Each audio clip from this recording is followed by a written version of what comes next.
Which of the following circle is passing through origin, ये देखें, which of the following circle is passing through origin। अब मैं आपको पहले ऑप्शन लिख के दिखाऊंगा, आप ऑप्शन देख के फिर बताएंगे। पहला ऑप्शन है x square plus Y square plus of 8x plus of 11y is equal to 0।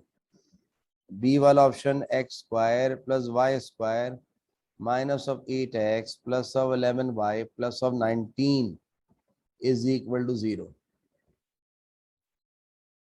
C point x square plus y square plus of 8x plus of 7 is equal to 0। और D point D x square plus y square plus of 8x और 8x minus of 7। बताओ which of the following circle is passing through origin, यानी circle ऐसा है जो origin से पास कर रहा है। ऐसे देखिए, ओरिजिन से पास कर रहा है, ओरिजिन से, सेंटर ओरिजिन पे नहीं है, सर्कल पास कर रहा है ओरिजिन से। तो आप मुझे बताइए, जब सेंटर ओरिजिन से पास करेगा तो इसके दोनों कांस्टेंट क्या होंगे, 0 0। Which of the following circle is passing through origin। अब आप मुझे बताइए, इस असल में होता है क्या, मैं आपको एक तरीका बताऊं। होता ये है कि जब आप ना सर्कल इक्वेशन लेते हैं x square plus Y square plus 2gx plus 2fy, मैं आपको ड्राइव करके दिखा रहा हूँ, प्लस c इक्वल 0। तो होता क्या है, आप इस ये x होता है, यहाँ x रखेंगे और y की जगह, तो x की जगह 0, y की जगह 0, 2gx की जगह 0 और 2fy की जगह 0 और प्लस ऑफ c इक्वल 0। तो ये बेटा ये सब 0 हो जाएंगे, ये 0 ये 0 ये 0 0। अब क्या बचेगा, c इक्वल 0। अच्छा, इसका मतलब एक कंडीशन आ गई कि जब सर्कल ओरिजिन से पास करता है तो उसका c 0 होता है, उसमें कोई कांस्टेंट टर्म नहीं होती। बताओ, ये हो नहीं सकता क्योंकि इसमें कांस्टेंट टर्म है, ये हो नहीं सकता क्योंकि इसमें कांस्टेंट टर्म है, ये हो नहीं सकता क्योंकि इसमें एक कांस्टेंट आ रहा है, भले पॉजिटिव है नेगेटिव है। सर ये होगा क्योंकि इसमें कोई +3 +4 +5 +6 कुछ भी नहीं है, no constant term, no constant term. Whenever the circle passes through origin, it has no constant term। बताओ, ऑप्शन नंबर ए को क्लिक कर देंगे आप, राइट। शाह जी, 12वां देखिए, बड़ा मासूम सवाल किया उसने कि general equation of circle is, क्या बात पूछी उसने, general equation of circle is क्या होती है बेटा, x square plus Y square plus 2gx plus 2fy plus of c is 0। ये है जनरल इक्वेशन ऑफ सर्कल। 13 देखिए, अच्छा 13 को जरा अलग पेज पे करते हैं बेटा, कैलकुलेशन है थोड़ी सी, मैं चाहता हूँ आपको ड्राइव करके बता दूं। आइए मैं बताता हूँ। 13 यहाँ देखिए आप, 13 में कहता है the line y is equal to mx plus c, the line y is equal to mx plus c touches circle x square plus Y square is equal to r square if, condition क्या होगी देखते हैं आप। देखो बेटा, मैंने बच्चों से पूछा ये सर्कल की इक्वेशन कौन सी है, बच्चों ने कहा ऐसा सर्कल है जिसका सेंटर ओरिजिन पे है। मैंने कहा जानते हो क्या नहीं है सर, 7.1 में आपने लिखाया हुआ है जब सर्कल का सेंटर ओरिजिन पे होता है तो उसकी इक्वेशन ये होती है। मेरे बच्चों ने एक सर्कल बना लिया जिसका सेंटर ओरिजिन पे, ओके। कहता है the line this touches this circle, ये देखें ये लाइन इस सर्कल को टच कर रही है, ठीक है। आप उसको टच करके बनाएगा बेटा, मेरा तो अलग बन गया, रुक जाइए मैं ट्राई करता हूँ उसको दोबारा। आपकी जो ये लाइन है वो इस सर्कल को टच कर रही है, ओके। ये देखें ये लाइन की इक्वेशन जो y is equal to mx plus c है, ये इस लाइन को टच कर रही है। अब कहता ये है कि जब ये लाइन टच करेगी सर्कल को तो कंडीशन क्या आएगी, मैं बताता हूं आपको। बताइए ये सर्कल का सेंटर है और ये लाइन है और ये है point to a line distance, ये पॉइंट है बेटा, ये लाइन है मैंने आपको बताया चैप्टर 3 में जब एक किनारे पर पॉइंट हो और एक किनारे पर लाइन हो तो हम लगाते हैं point to line distance formula. मैं रटाना नहीं चाह रहा आपको, मैं ड्राइव करके दिखाऊंगा। बताओ point to line distance formula क्या होता है? ax1 plus by1 plus c upon under root of a square plus b square. अब जरा बताइए, स्ट्रेट लाइन की इक्वेशन तमीज में नहीं है, बदतमीजी में। स्ट्रेट लाइन की इक्वेशन तमीज में कब होती है? जब पहले x हो, फिर y हो, फिर कांस्टेंट हो, फिर जीरो। देखें mx को ऐसे लिखें, प्लस y को अंदर ले आइए, minus y plus c is zero. ये इक्वेशन स्टैंडर्ड फॉर्म में आ गई। पहले x, फिर y, फिर कांस्टेंट, फिर जीरो। अच्छा, और जो पॉइंट है आपके सामने वो ये है रहा, x1 and y1, ये x1 y1 है। अब बताओ, ये गौर से देखा जाए मेरे बच्चों, इसको मिटा दो। ये x1 y1 ये पॉइंट है और ये लाइन है, और ये है point to align distance formula, जो बेसिकली रेडियस है एक्चुअल। अगर आप पूछे ये क्या है, कहना ये रेडियस है एक्चुअल। तो आप बताइए, पॉइंट से यहाँ लाइन तक का फासला, डिस्टेंस जो है वो रेडियस है। अब बताओ मेरे बच्चों, आपने करना क्या है? अब बताओ ए क्या है? मैंने कहा था स्ट्रेट लाइन की इक्वेशन को देखा करो, एक्स के कोफिशिएंट को ए मानो, y को कोफिशिएंट को b मानो। जिस वक्त -1 है लिखते नहीं, लेकिन आपको पता है -1, और जो बच जाए उसे c कहते हैं। अब आप फिर इन द ब्लैंक्स बताइए, व्हाट इज a मेरे बच्चों? यहां से बताओ a क्या है? m,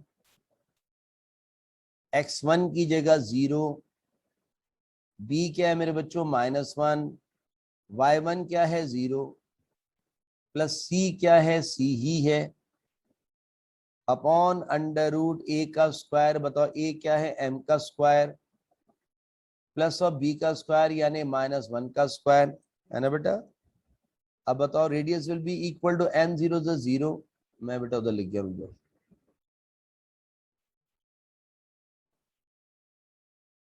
जी बेटा, radius will be equal to m 0 0 -1 0 0, ऊपर बचा c और नीचे बचा अंडर रूट में m स्क्वायर प्लस ऑफ 1। अब स्क्वायरिंग ऑन बोथ साइड करने से r पे स्क्वायर आ जाएगा, अच्छा, c पे स्क्वायर आ जाएगा, और नीचे m+1 की छत पे भी स्क्वायर आ जाएगा। ये देखें, m स्क्वायर प्लस 1 पे स्क्वायर। अब बताओ आ जाएगा r square is equal to c square, इसकी छत गायब, m स्क्वायर प्लस 1, ये मल्टीप्लाई कर देंगे तो क्या आ जाएगा? r square 1 plus m square लिख देंगे, m square plus 1 is c square. ये इसको बेटा पलट के भी सकते हैं, c स्क्वायर बराबर है r square 1 plus m square. ये है रिक्वायर्ड कंडीशन, ये है रिक्वायर्ड कंडीशन। आप चाहो तो उसको याद करके चले जाना। ड्राइव मैंने आपके लिए ड्राइव कर दिया, लेकिन आप इस कंडीशन को याद करके जाएगा। ये कब लगती है? जब एक लाइन एक सर्कल को टच करेगी तो उसकी कंडीशन ये होती है ये कंडीशन होती है बेटा। तो अक्सर बच्चे इसको याद कर जाते हैं या जहन में तब बिठा जाते हैं ताकि आपको दिक्कत ना हो। c स्क्वायर r स्क्वायर और 1 प्लस m स्क्वायर, ये किताब में भी ड्राइव हुआ है, मतलब लिखा हुआ है, लेकिन आपने डेरिवेशन उसकी देख ली कि जब एक सर्कल हो और उसका सेंटर गिवन हो जो इस वक्त ओरिजिन है, और लाइन गिवन हो, तो पॉइंट टू लाइन फॉर्मूला लगाते हुए ये शक्ल आया करती है। ठीक है, ये कौन सा हो गया मेरे बच्चों? ये हो गया 13। आइए सर, ये रिक्वायर्ड कंडीशन है बेटा 14।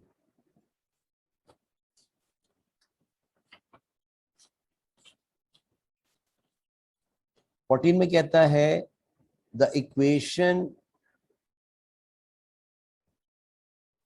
Of circle passing through origin is given by what? बेटा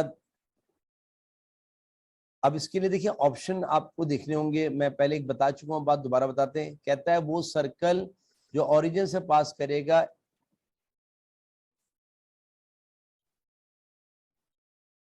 हैज, बेटा इज नहीं, हैज, ठीक है, हैज। पहला option no term of X, B option है no term of Y, C option है no term of X and Y, D option है no constant term, no constant term. अब मेरी बात सुनो बेटा,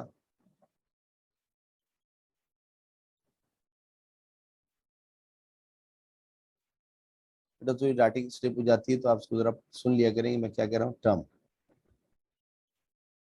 अब एक बात बताऊं, वो कह रहा है वो सर्कल जो पास करे ओरिजिन से हैज डैश। अब मैं आपको एक पुरानी बात दिलाने ले चलो, इधर आइए, मैंने आपको ड्राइव किया था सर, एक मिनट अभी आ जाएगा।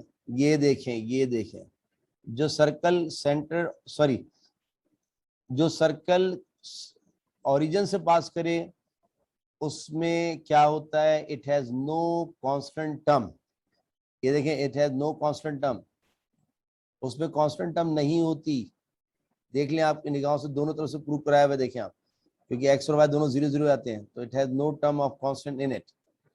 नो कांस्टेंट टर्म, कोई कांस्टेंट टर्म नहीं होती ओरिजिन पे बेटा, दोनों कांस्टेंट 0 0 जाते हैं, चाहे वो एक्स हो या वाई हो। ठीक है बच्चों, हैव नो कांस्टेंट टर्म, मैंने आपको वहां से रेफरेंस दे दिया। 15वां देखिए जल्दी से, 15वां कह रहा है the equation of circle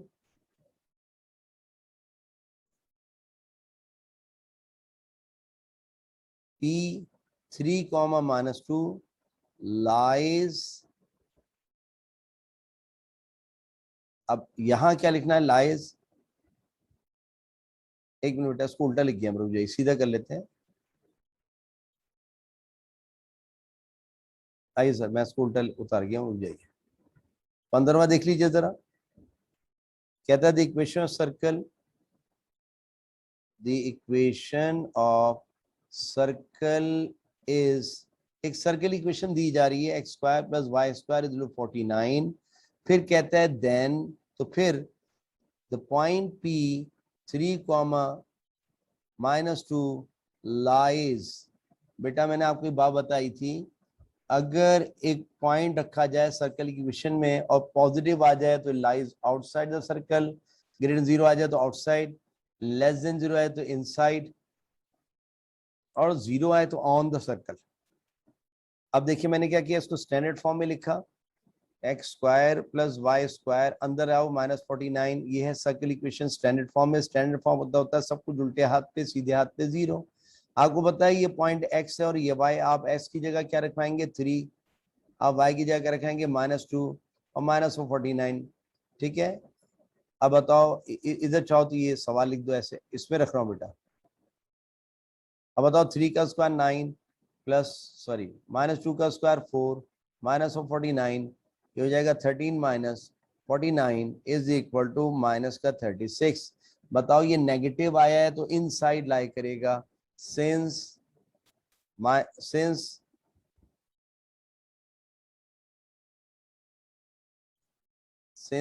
negative value lies inside the circle।